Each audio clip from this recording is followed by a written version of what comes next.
आपका बच्चा पढ़ता तो बहुत है, मेहनत भी बहुत करता है, लेकिन जब परीक्षा का समय आता है, जब एग्ज़ाम्स का टाइम आता है, या आपका बच्चा जब परीक्षा हॉल में बैठता है, उस समय सब कुछ भूल जाता है। जितना भी पढ़ा लिखा, जितनी भी चीज़ें उसने याद की, जितने भी टॉपिक उसने याद किए, परीक्षा सेंटर में बैठते ही सारे टॉपिक भूल जाता है। जो मेहनत उसने की होती है, उस समय उसे कुछ भी पढ़ा हुआ टॉपिक याद नहीं रहता, या अगर उसने इतनी मेहनत की है कि उसके 90-80% मार्क्स आने चाहिए, लेकिन जब रिजल्ट आता है तो उसके मार्क्स केवल 40-50% ही आते हैं। ऐसे में बच्चे का मनोबल टूट जाता है, उसका सेल्फ कॉन्फिडेंस टूट जाता है, क्योंकि जिस बच्चे ने अपना भविष्य संवारने के लिए दिन रात मेहनत की, जिसने पूरा साल एग्ज़ाम्स के लिए तैयारी की, दिन रात एक किया, अपने माता पिता का नाम रोशन करने के लिए इतनी मेहनत की, लेकिन हुआ क्या, परीक्षा में बैठते ही सब दिमाग से फुर हो जाता है। अगर आपके बच्चे के साथ भी यह सब होता है, या आपका बच्चा भी परीक्षा के समय बहुत ज़्यादा नर्वस हो जाता है, परीक्षा के समय में बहुत ज़्यादा घबरा जाता है, तो आज का यह एपिसोड आपके लिए है। 1 मिनट भी एपिसोड को स्किप नहीं करना है, वरना आपके बच्चे की मेहनत पानी फिर जाएगा। आपका बच्चा जो मेहनत कर रहा है, उसका कोई भी रिजल्ट उसे नहीं मिलेगा। हमारे ज्योतिष शास्त्रों में ऐसे ऐसे उपाय बताए गए हैं जो पढ़ने वाले बच्चों की मेहनत को 4 चांद लगा सकते हैं। अर्थात अगर आपका बच्चा हर बार परीक्षा से घबराता है, या परीक्षा का नाम, एग्ज़ाम्स का नाम सुनते ही उसके माइंड में भय, एक डर सा आने लगता है, तो आज का यह एपिसोड आपके बच्चे के हर डर को समाप्त कर देगा। उसे कभी भी एग्ज़ाम्स का नाम सुन करके घबराहट, कोई चिंता नहीं होगी, बल्कि उसे बहुत खुशी होगी। जब एग्ज़ाम्स आया करेंगे, उसके मन में एक बहुत ही अलग तरह की प्रसन्नता होगी। आज मैं बताने वाला हूँ कुछ ऐसी चीज़ें, कोई ऐसा उपाय जो आपके बच्चे के जीवन को, आपके बच्चे की कैरियर को, आपके बच्चे की स्टडी को एक नई ग्रोथ देगा। जी हाँ, आपके बच्चे की शिक्षा में एक नई जान फूंक देगा। यह उपाय जो आज मैं आपके लिए लेकर के आया हूँ। वैसे तो आपने इससे पहले भी अपने बच्चों की पढ़ाई के लिए, या उसका मन पढ़ाई में लगा रहे, या जो चीज़ें वो, जो टॉपिक वो पढ़ता है, हमेशा उसके माइंड में रहें, उसके लिए आपने पहले भी कोई ना कोई उपाय ज़रूर किया होगा। लेकिन जो उपाय आज मैं आपके लिए लेकर के आया हूँ, एक ऐसा रामबाण उपाय है जिसको कि अगर आप स्वयं करते हैं, आपके बच्चे से करवाते हैं, आपका बच्चा कभी भी शिक्षा में नहीं पिछड़ेगा। नमस्कार, मैं पंडित नितिन शास्त्री आप सभी भक्तों का आज के इस नए एपिसोड पर बहुत बहुत स्वागत करता हूँ। उम्मीद है आप सभी स्वस्थ होंगे, मस्त होंगे, और माता रानी की कृपा आप सभी के ऊपर बनी रहे। हर एपिसोड में हम आपके लिए लेकर के आते हैं कुछ बेहतरीन और कुछ नई जानकारी। प्रेफरेंस होती है कि आपके जो कमेंट हैं, आपने जो टॉपिक हमसे पूछे हैं, उनको हम जल्द से जल्द सोल्व आउट कर सकें, आपके प्रश्नों के उत्तर हम शीघ्र से शीघ्र दे सकें। तो पिछले काफ़ी दिनों से हमारे पास बहुत सारे ऐसे अभिभावकों के प्रश्न आ रहे हैं, शास्त्री जी हमारे बच्चे का मन पढ़ाई में नहीं लगता, या हमारा बच्चा पढ़ाई में मेहनत तो बहुत करता है, परीक्षा के टाइम में उसका सारा पढ़ा लिखा वह भूल जाता है। तो अब आप कोई ऐसा उपाय बताएं जिसके करने से हमारा बच्चा पढ़ा लिखा उसके याद रहे, परीक्षा में जितनी मेहनत उसने की है उस मेहनत के अनुसार ही उसको रिजल्ट मिले।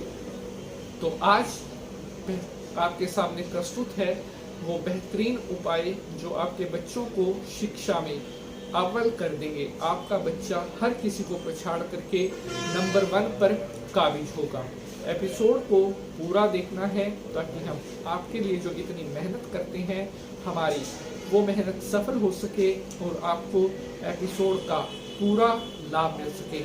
अगर आप पहली बार पंडित नीतीश शास्त्री चैनल पर आए हैं तो अभी चैनल को भी सब्सक्राइब करने के बाद बेल का निशान जरूर दबा लें, जिससे आपको आने वाले हर एपिसोड का नोटिफिकेशन सबसे पहले मिलता रहे। तो चलिए अब सरस्वती माता को नमस्कार करते हुए आज के एपिसोड की शुरुआत करते हैं। ओम या देवी सर्वभूतेषु विद्यारूपेण संस्थिता नमस्तस्यै नमस्तस्यै नमस्तस्यै नमो नमः। देहि सौभाग्यम आरोग्यम देहि मे परमं सुखम रूपम देहि विद्या देहि यशो देहि द्विषो जाहि। बोलिए सरस्वती माता की जय। तो मेरे प्यारे बंधुजनों, प्यारे अभिभावकों, माता पिता, आप सभी को सबसे पहले प्रणाम। आज मैं ये कोशिश करता हूँ कि जो उपाय मैं आपके लिए लेकर के आया हूँ, माता पिता इस उपाय को ध्यान से सुने और अपने बच्चे के अच्छे शिक्षा के लिए, अच्छे कैरियर के लिए ये कार्य आपने ज़रूर करनी है। उससे पहले एक मेरी रिक्वेस्ट आप सभी पेरेंट्स, माता पिता से है कि इस एपिसोड को आगे शेयर ज़रूर कर देना ताकि महत्वपूर्ण जानकारी आगे पहुंच सके और हम आपके लिए जो इतनी मेहनत करते हैं हमारी मेहनत भी सफल हो सके। तो चलिए अब हम अपना आज का टॉपिक स्टार्ट करेंगे और ध्यान से आपने इस जानकारी को, इन रेमेडीज को सुनना है ताकि किसी भी तरह की कोई भी मिस्टेक आपसे ना हो। सबसे पहले उपाय की अगर हम बात करते हैं तो अगर आपका बच्चा पढ़ाई में कमज़ोर है या आपके बच्चे का मन पढ़ाई में नहीं लगता तो हर बृहस्पतिवार के दिन चांदी की एक तार लेकर के उसमें थोड़ा शहद लगा करके माता अपने बच्चे को शहद जीभ पर लगाए। जी हाँ, हर बृहस्पतिवार के दिन माता अपने बच्चे को, जो पढ़ने वाला छात्र है, उसकी जीभ पर चांदी की तार से शहद जीभ पर लगाना है। हर बृहस्पतिवार, every Thursday you have to do this remedy. लगातार इस उपाय को करते रहना है जब तक आपको पॉजिटिव रिजल्ट्स मिलने स्टार्ट ना हो जाए। आफ्टर दैट जब आपको लगे कि अब ये उपाय कार्य कर रहा है, उसके बाद जो चांदी की तार जिससे आप बच्चे को शहद चटाते थे, उस तार को आपने गंगा जल में धो लेना है और उसके बाद बच्चे की किताब में ही आप कहीं पर उसको छुपा करके रख दें। फिर आप उस तार को कब निकालेंगे? वैसे तो लॉन्ग टर्म तक आपको उसके रिजल्ट मिलते रहेंगे, लेकिन इन बिटवीन अगर आपको लगे कि फिर से आपका बच्चा थोड़ा पढ़ाई में डाउन जा रहा है, फिर से आप इस उपाय को स्टार्ट कर दें। वैसे तो माता रानी की कृपा से आपको रिजल्ट मिलते रहेंगे। बढ़ते हैं आगे, बात करते हैं दूसरे उपाय के बारे में। तो दूसरा उपाय बेहद ही शक्तिशाली उपाय मैं आपके लिए लेकर के आया हूँ। अगर आपका बच्चा पढ़ा लिखा हुआ भूल जाता है, मेहनत करता है, चीज़ें याद भी करता है, लेकिन कुछ टाइम के बाद उन चीज़ों को भूल जाता है, तो उस बच्चे को आपने जो है 2 कार्य उसके हाथ से करवाने हैं। एक तो सबसे पहला कार्य जो उसने करना है कि पीला रुमाल हर टाइम उस बच्चे की पॉकेट में होना चाहिए, या पॉकेट में अगर नहीं रख सकता तो पीले रंग का कोई कपड़े का टुकड़ा उस बच्चे की पुस्तक में रखना है, किसी भी पुस्तक में रख दें। ये कार्य आपने करना है थर्सडे के दिन ही, बृहस्पतिवार के दिन ही, और उसके बाद उस कपड़े को नहीं निकालना है। चाहे आपको उसके अच्छे रिजल्ट साथ के साथ मिलना स्टार्ट हो जाए, लेकिन फिर भी उस कपड़े को नहीं निकालना है। बढ़ते हैं आगे, बात करते हैं अगले उपाय। तो अगला उपाय कुछ इस प्रकार है, सरस्वती वंदना। जी हाँ, सरस्वती वंदना का पाठ डेली रूटीन से उस बच्चे ने करना है जो पढ़ाई में कमजोर है या जिसकी मेमोरी पावर वीक है। उसको बढ़ाने के लिए हर सुबह नहा धो करके शुद्ध वस्त्र धारण करने के बाद सरस्वती वंदना का पाठ डेली रूटीन से करना प्रारंभ करें।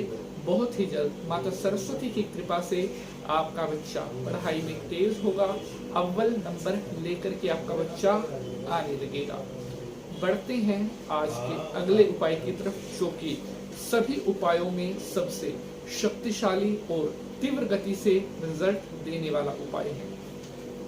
अगर आपका बच्चा शुरू से ही पढ़ाई में बहुत कमजोर है या आपका बच्चा मेहनत करने के बाद उस हिसाब से रिजल्ट नहीं लेकर के आ पाता जैसे लेकर के आना चाहिए, तो उस बच्चे की जो कुंडली है, सबसे पहले तो आप उसका अध्ययन करवाइए। अगर कुंडली में सभी ग्रह ठीक हैं तो अपने घर पर आप उस बच्चे के लिए 3 या 4 दिन का देवी सरस्वती की प्रसन्नता के लिए यज्ञ करवाएं। जी हाँ, 3 या 4 दिन का देवी सरस्वती की प्रसन्नता के लिए यज्ञ करवाएं, पूजन करवाएं, जिसमें वह बच्चा अपने हाथ से ही सारा कार्य करेगा और बहुत ही जल्द माता सरस्वती की कृपा से आपका बच्चा पढ़ाई में अव्वल आएगा। आपका बच्चा सभी को पछाड़ करके नंबर 1 पर आएगा। तो ये उपाय आप कर दीजिए, करने में भी बेहद आसान है, कोई ज़्यादा मुश्किल उपाय नहीं है। सच्चे मन से आपको बहुत जल्दी रिजल्ट मिलेंगे। आशा करता हूँ आप सभी को आज के एपिसोड बेहद पसंद आया है। मिलेंगे नेक्स्ट एपिसोड में किसी नए विषय के साथ, तब तक के लिए जय माता की।